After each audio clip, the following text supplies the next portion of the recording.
Өз басым көгілдірлерді, басқа ғаламшарлықтар, тіпті шет мемлекеттерде болады деп ойлап келсем керек. Менің айтқалы отырған әңгімем өсіп келе жатқан қыздарға сабақ болсын деймін, деп бастады әңгімесін бүгінгі кейіпкеріміз. Ұзақ күрсініп отырып әңгімесіне кірісті. Кейіпкеріміздің есімі өзгертілген, есімі Нұрай, жасы 35-те. Бұйырған кетпейді, қуған жетпейді деп бекер айтпаса керек. Қазіргі таңда көгілдірлер, яғни гейлар туралы ақпараттар ашығынан тіпті мектеп оқушысына дейін білетін заманда өмір сүрудеміз. Десе де, менің басымнан дәл осындай оқиға өтеді деп үш ұйықтасам да түсіме кірмеген. Әңгімемді балалық шағымнан бастауды жөн көрдім. Себебі барлығы балалық шақтан бастау алады. Мен қарапайым отбасында дүниеге келдім. Үйде 3 қыздың ортаншысы болдым. Ата-анам қарапайым жұмысшылар, жалақыға өмір сүрген.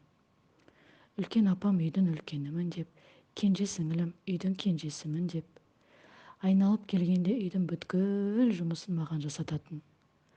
Келіспей қарсы келіп талай таяқты да жегем. Бірақ бәрі бекершілік. Өз орнымды біл қалқам демекші көніп жүре бердім. Осылай кішкентай кезімнен әділетсіздікті көп көріп өстім. Қашан өсемін, қашан жоғарғы оқу орнына түсемін деп қиялдаумен балалық шағым үй тірлігі мен мектеп арасында өтті.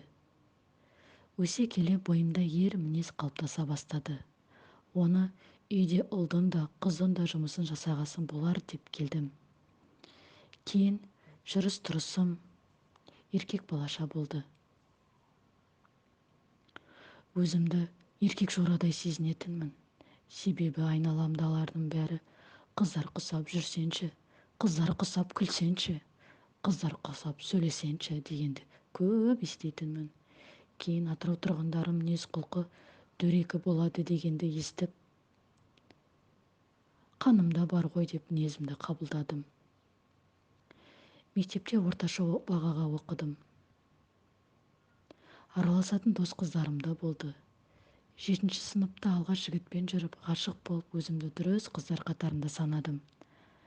Бірақ болашақ күйеуім осы еркек шоралығымды байқады ма, ұнатты ма, онысын білмедім. Қалай десе де, оның құрбаны болғаным өкінішті. 11-ші сыныпты бітіріп, жоғарғы оқу орнында 4 жыл оқып тамамдадым. Әрі қарай жұмысқа тұрып, ата-анама қолқабыс еттім. Себебі апам мен сіңілім өз қатарларымен тұрмыс құрып, балалы болып, бір үйдің түтінін түтетіп отырды. Ал мен апам мен сіңілімді ұзатамын деп, бірінен соң бірі несие алған ата-анама көмектесемін деп, жасым 30-ға таяды. Құдалығы бар, тағысын тағы бар, бір бітпейтін ақша жетіспеушіліктен несие төлеймін деп, өзімнің орда бұзар жасқа қалай жеткенімді білмей қалдым. Көбі қашан тұрмыс құрасың, кәрі қыз, отырған қыз атанайын деп жүрсің бе, дегенге аса мән бермедім. Бала кезден миыма сіңген, бәрін өзім істеп, бәрін өзім арқалап жүріп, уақытты өткізіп жүріп қалыппын. Арасында сөз салған жігіттер жоқ емес, болды.